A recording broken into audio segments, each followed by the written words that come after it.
Hello everyone, my name is Dhairya Gangwani. I'm a full-time career coach, content creator, and somebody who specializes in content creation on LinkedIn. Now, today I'm here to talk to you about a very important topic and something that I hold very dearly to my heart. Because LinkedIn content creator or LinkedIn content creation is a term that you would have probably not heard of.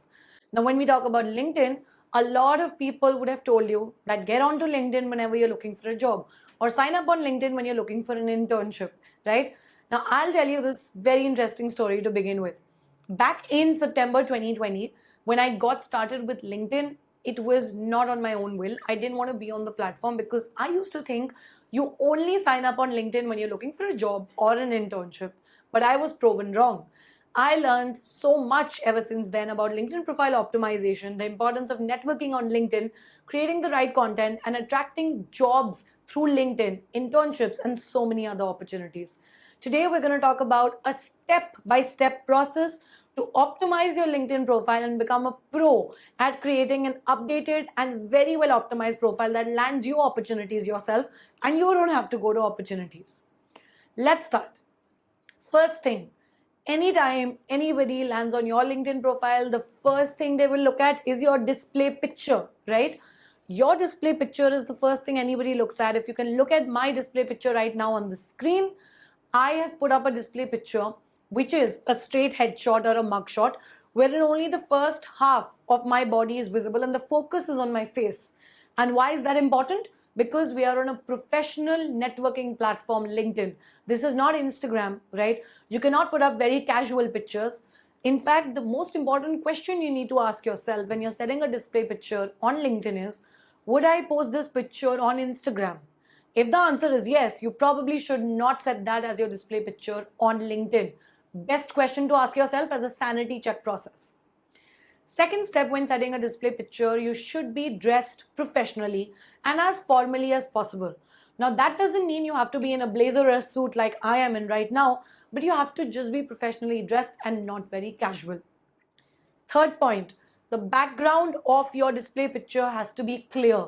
It has to be visible. It shouldn't have any distractions, objects, or people. The background of your display picture should ideally be a neutral colored background, right? You can change this on a tool like Canva, or you can go to remove.bg on the internet and remove the background of any picture very easily. So 3 points. Your display picture has to be a passport size photograph or a mugshot where the focus is on your face.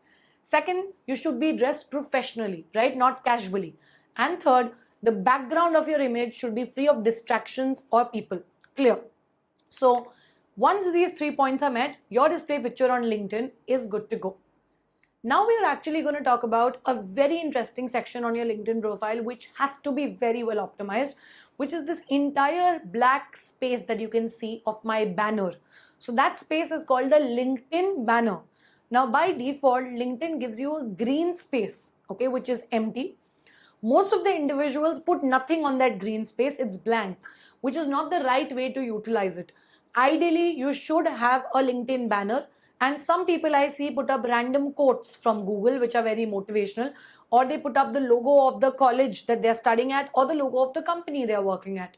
I'm not saying these are wrong things, but this is not the best way to utilize your LinkedIn banner.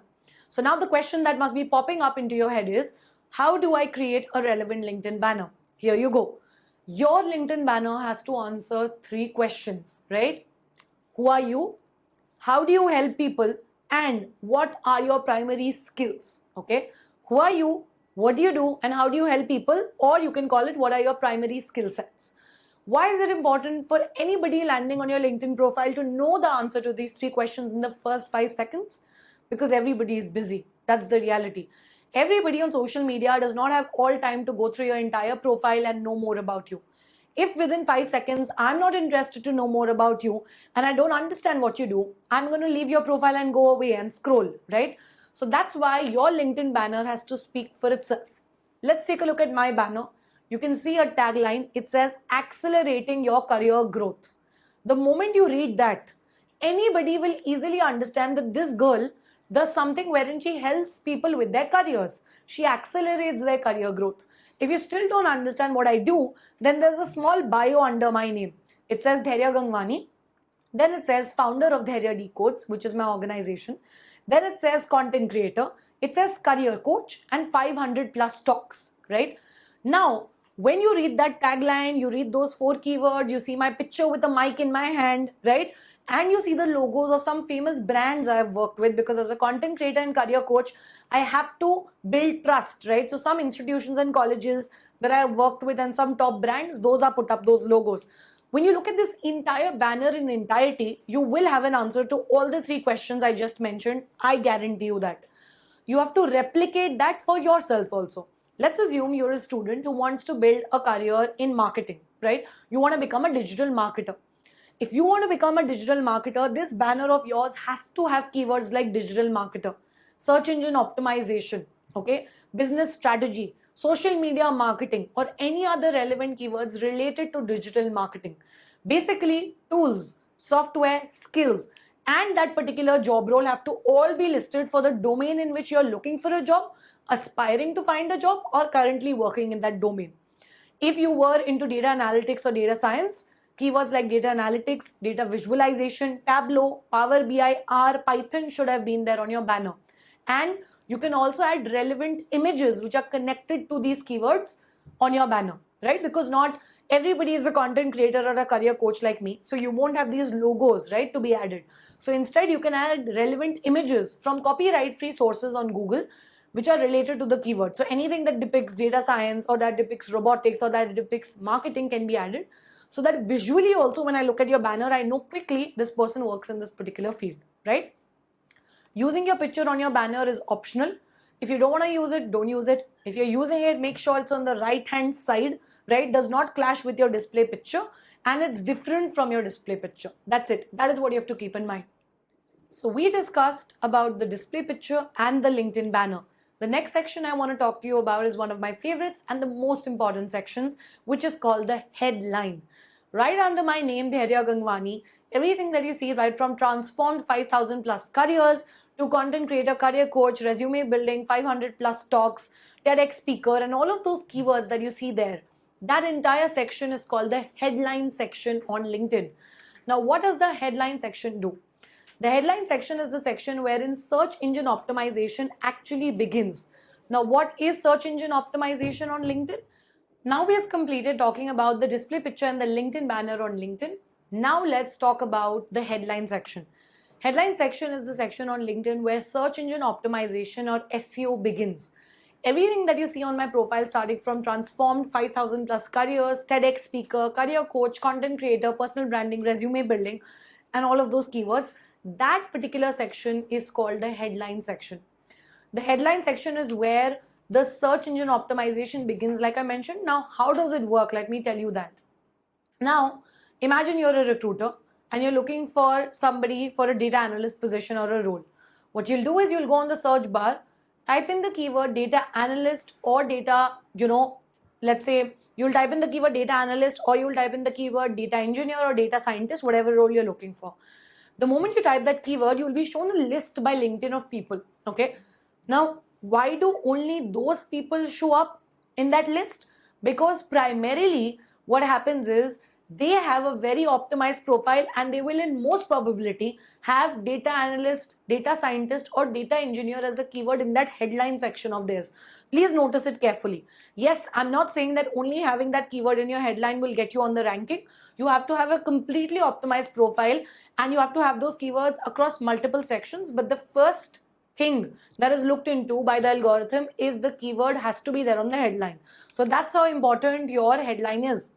Simply put, every keyword for which you would want to be searched for, which means if you want that when somebody searches a particular keyword, like I want when somebody types resume building, somebody types career coach, somebody types, let's say, personal branding, I should be one of the profiles that are shown to them because I want to be known for those keywords. Similarly, ask yourself, you want to build a career in operations, then operation related keywords and obviously operations manager or operations analyst kind of keywords should be there.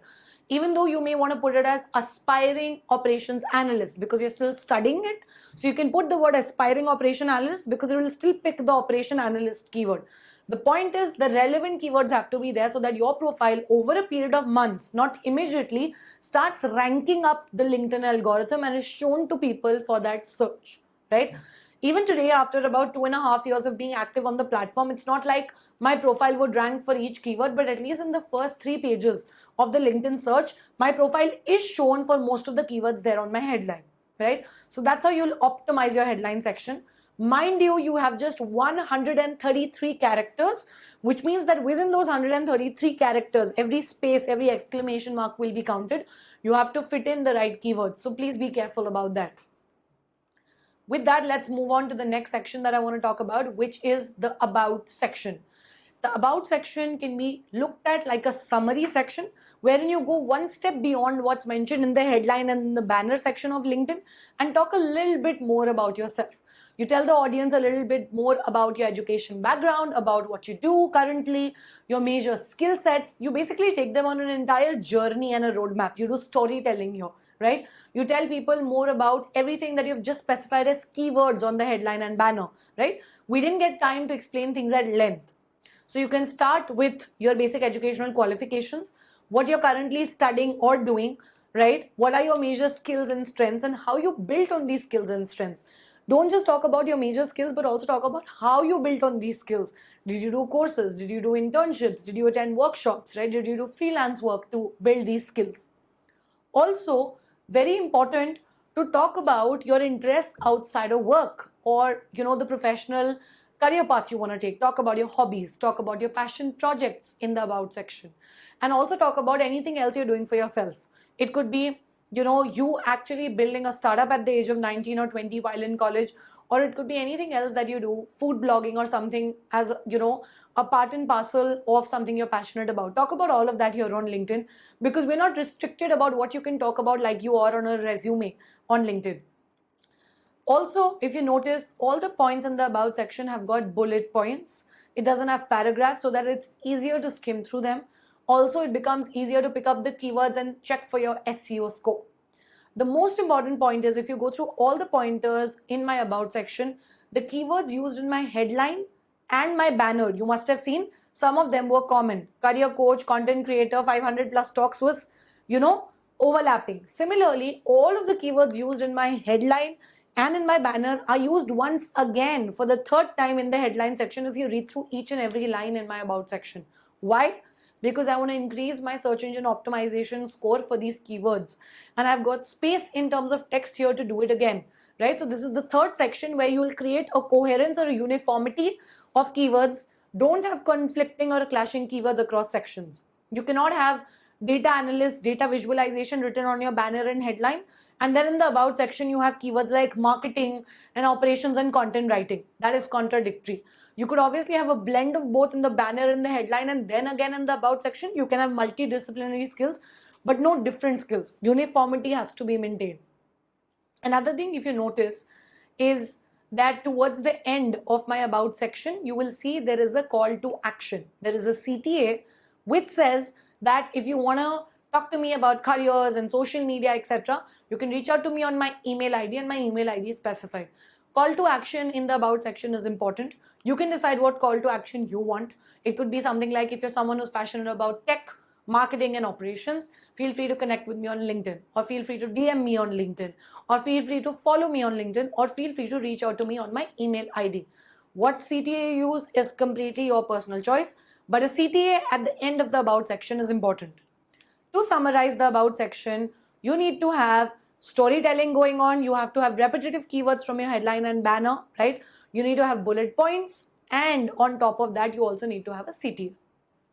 With that, let's move on to the next section, which is your experience section, okay? The experience section is the section where you talk about whatever opportunities you've worked on, either full-time, part-time, freelance work, internships, campus ambassador programs, all of that will come here. What will not come here is any college, club, chapter, activity, NGO, NPO, charitable organization that you've worked with. All of this comes under a separate section that we'll come to, which is called volunteering experience. So under experience, only part-time jobs, full-time jobs, your entrepreneurial stints, freelancing work, campus ambassador programs will come here, okay?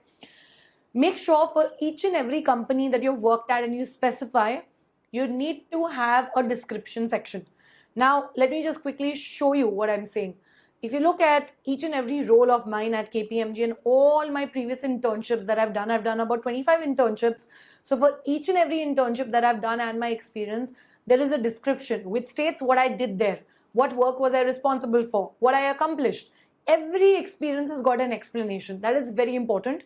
Have at least 2 to 3 bullet points explaining what did you do, what did you achieve, how did you help that particular client or that particular company you were interning at or working with.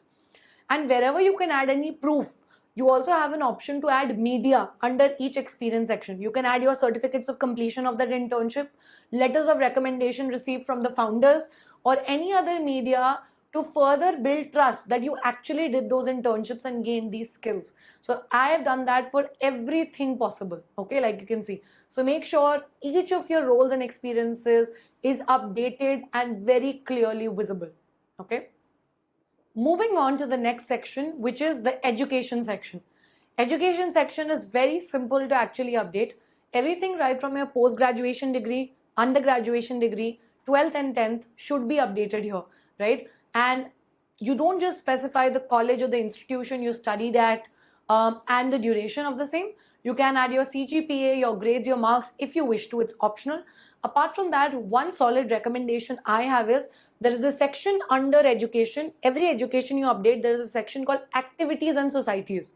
When you're updating, like you can see my activities and societies, these are the clubs, chapter societies I was a part of while in college.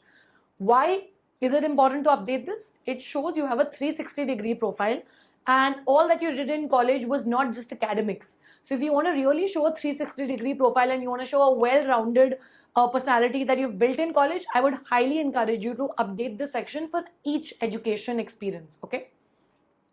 With that, let's move on to the next section, which is called volunteer experience. Now, volunteer experience, like I told you, any kind of NGO, NPO, charitable organization, club, chapter, society, or anything you do in college as a volunteer, right, out of your sheer will, right, that comes here. And every experience that you've had has to be added here with the duration, the date, the organization you were actually working with. You can also specify in the description section what did you actually do. Like I was an academic support volunteer at Make a Difference, which is a national level NGO.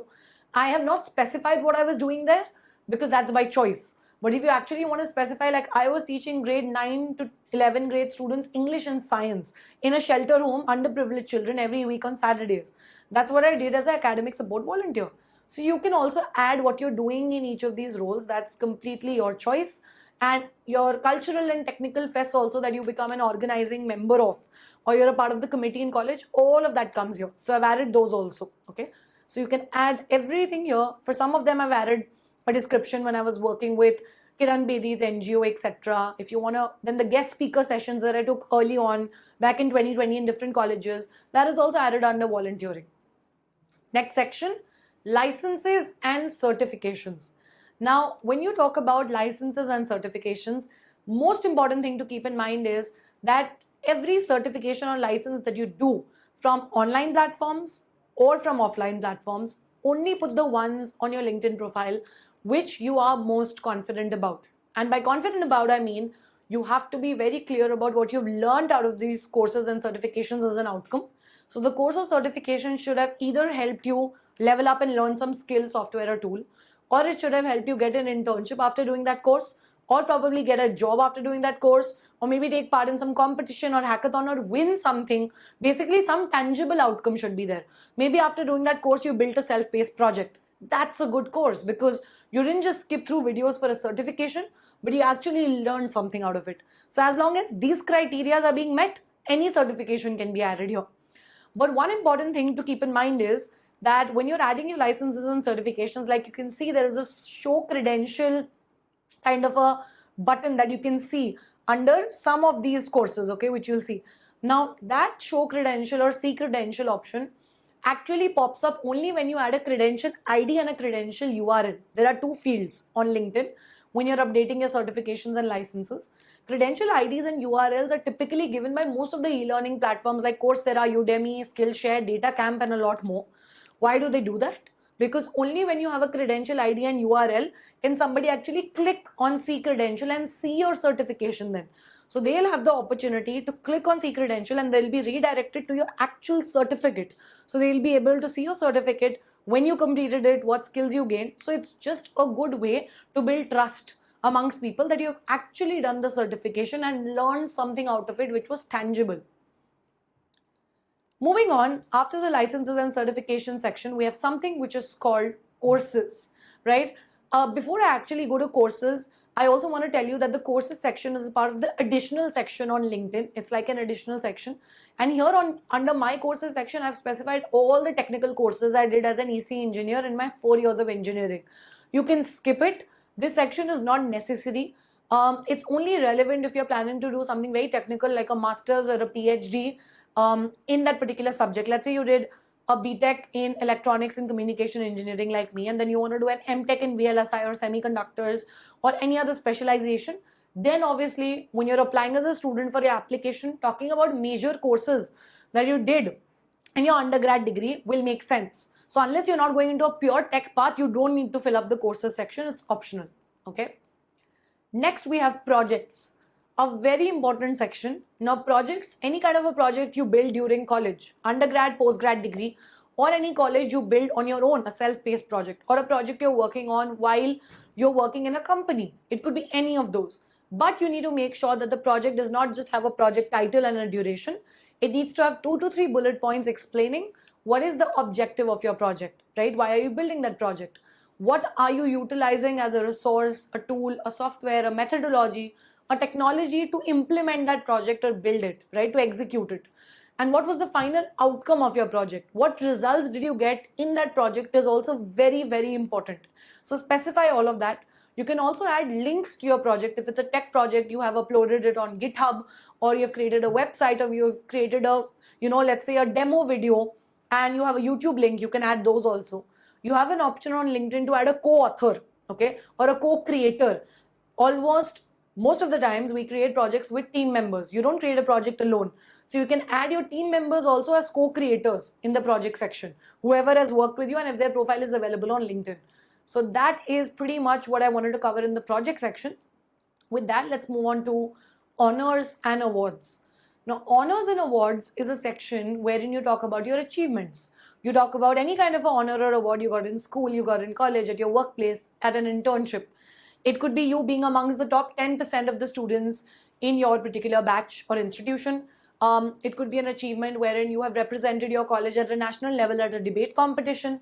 It could be you taking part in a sports, in any kind of a sport, and probably again representing your nation. Or it could be anything such as winning a case study competition or a hackathon, etc.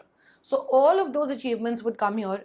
If you've got an early promotion at work, at your workplace, previous workplace, or you got promoted to a campaign manager from an intern within 1 month of joining an institution as an intern, those are all things that can come under honors and awards. The next section is called languages, and under languages you will talk about the different languages you're proficient in. It could be regional languages, it could be foreign languages. You can also talk about the proficiency level that you have in those languages. You might seem to feel that this is not necessary, but if you're trying to build a career in any kind of a corporate, at some time or the other you will deal with international clients, and when they want to plot you to those projects or send you to a foreign location, they will give preference to people who understand that language even to a basic level over someone who doesn't even know that language. So you never know when you start working there, why will somebody be picked over you or you be picked over someone for a particular project or opportunity. So if you know a language, please display it. The next section that we're going to talk about is called organizations. This is another section wherein you actually talk about and just mention the companies you have worked with or you're planning to work with in the future. If there is something that has actually come through and you want to talk about it, you can add it here. I would not recommend you to actually necessarily have this section because most of the companies and organizations you work with will be specified either in the experience or volunteer experience section. So you can skip it here, but it's your choice. If you want to add it, you can add it. Next, I want to talk about a very important section, which is recommendations, right? Now here you can see all the recommendations that I've received. Let me tell you a little bit about these recommendations. Just like you collect letters of recommendations from your previous boss, manager, your professors, when you're applying to universities for an MBA or a master's degree, you're always asked for LORs. Why do you collect them? To build trust, to build authenticity, so that people can know what do people have to say about you and about working with you when they've been associated with you. So university representatives and admission officers want to know that. Similarly, on LinkedIn, you have a section called recommendations, wherein you can actually create, you can actually receive recommendations and write recommendations. What do these recommendations do? They add a lot of value to your profile because people start believing in your ability to be a great fit for that particular thing, right? So for example, if you've got a lot of recommendations from your ex-colleagues at a particular firm about your work as a UI UX designer, it is very likely that whoever the new recruiter is who's scouting for you, you've applied to a job role, they will skim through your LinkedIn profile, and when they see these recommendations, they will be highly impressed. Because it's one thing to say, I am a great UI UX designer, I am a great public speaker, I have great personal, communication skills, interpersonal communication skills, but it is a very different thing altogether when 100 people, 6-7 people say the same thing about you. That's third-party reviews, right? So try and get recommendations from your ex-bosses, from your juniors, from your colleagues, project mates. It could be anybody. The point is, it doesn't have to be someone elder to you, someone senior to you. It can be somebody junior to you as well, somebody working with you in the same team. But they should be willing to actually share a couple of words and lines about their experience of working with you. They should be able to vouch for your work, and they should have a profile on LinkedIn. That's all that you need. I'll quickly actually show you the recommendation section again. Typically, you can also add skills on your LinkedIn profile.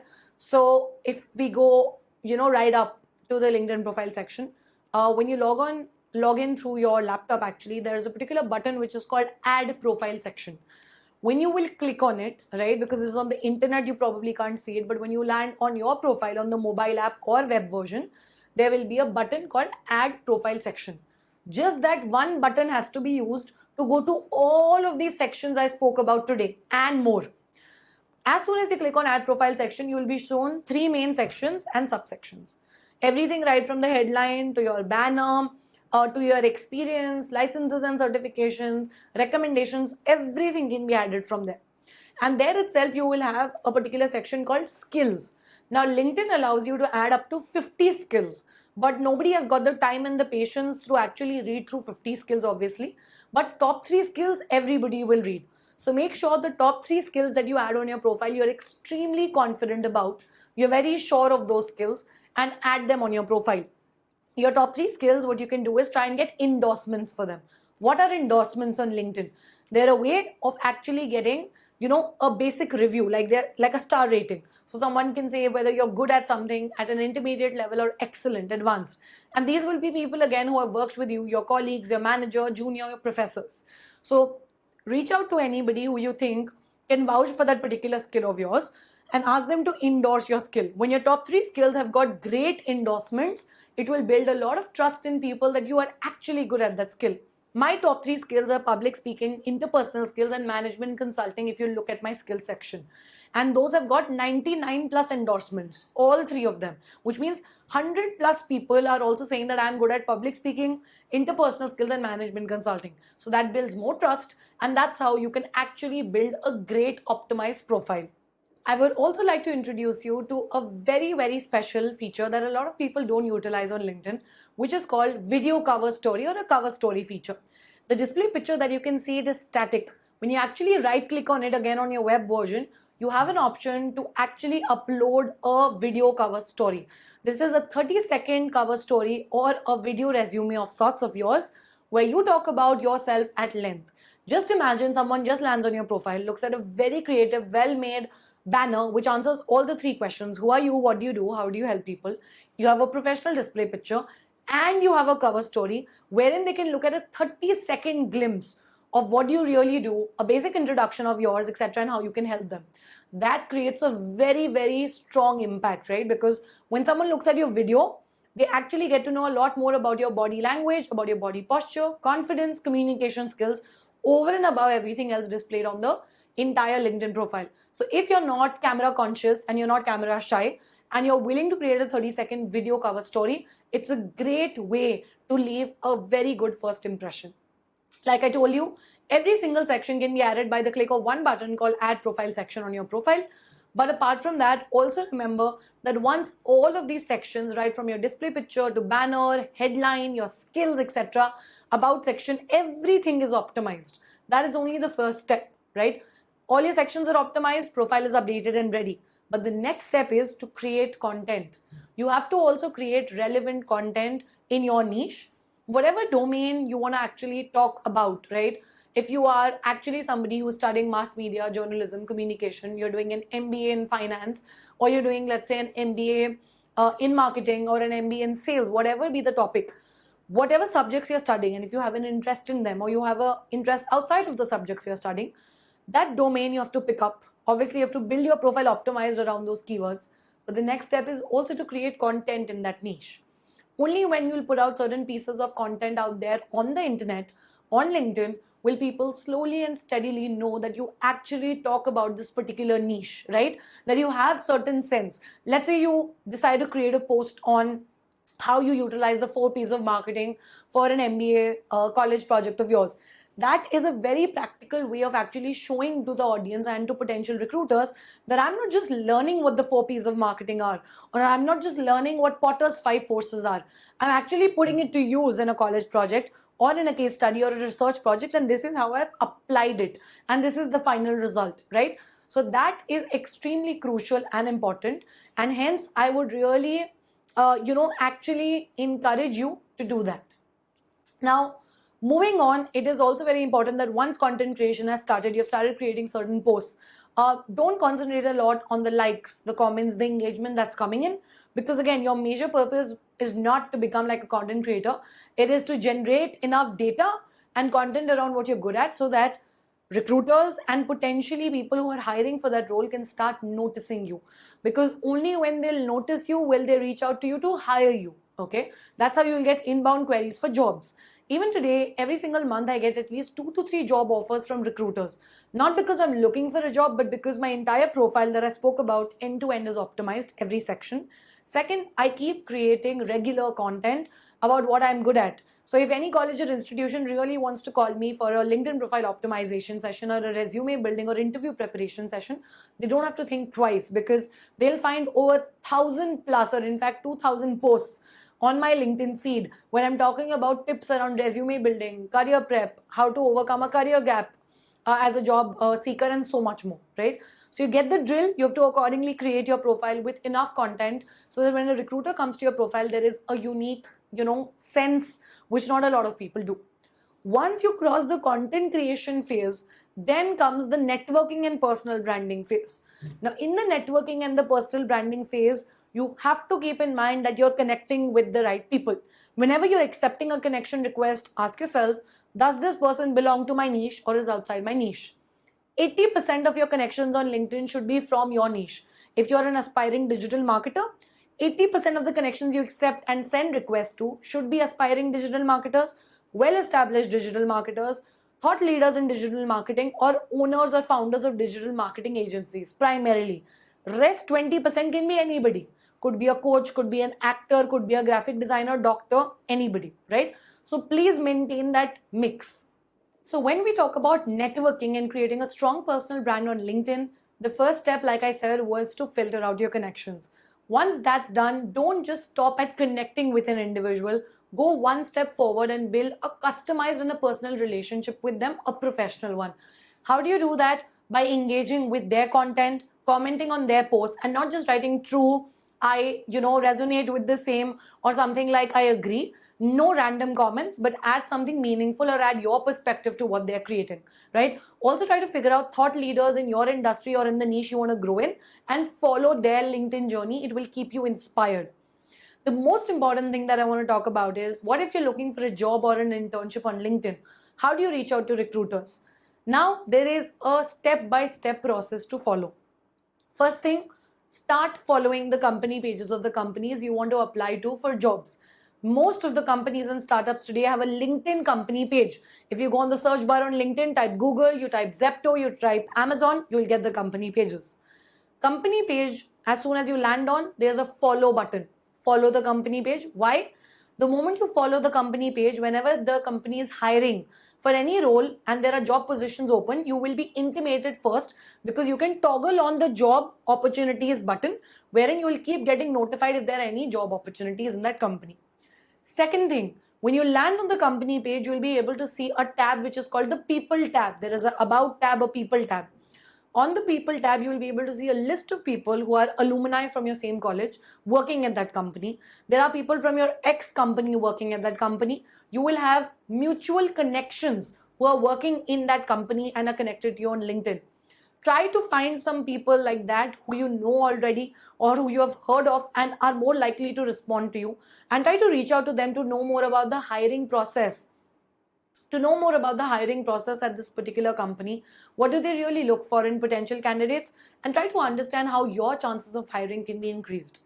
Another way is, when you'll go on the People tab, there's a search bar. You can type in keywords like talent acquisition manager, talent acquisition specialist, HR manager, or human resource manager.